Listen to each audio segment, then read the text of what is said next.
चलिए एक ऐसी क्रांति की कल्पना करते हैं जिसने ना राजाओं को उनके सिंहासन से उतार फेंका और सत्ता सीधे आम लोगों के हाथ में दे दी।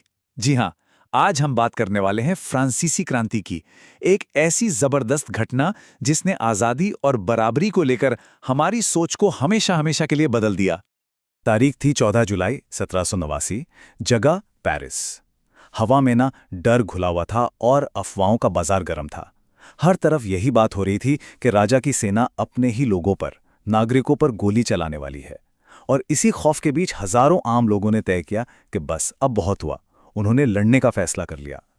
तो सवाल ये उठता है कि आखिर हालात इतने खराब हुए कैसे?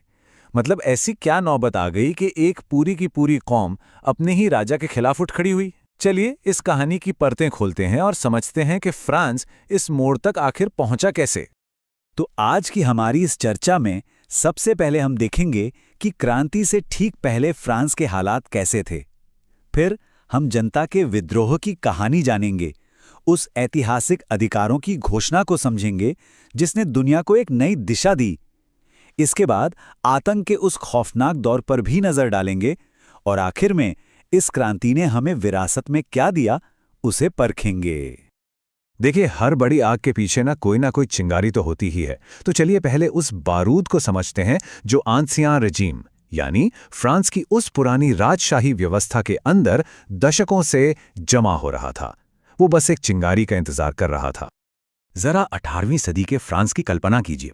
उस वक्त समाज ना मोटे तौर पर 3 हिस्सों में बटा था, जिन्हें एस्टेट्स कहते थे।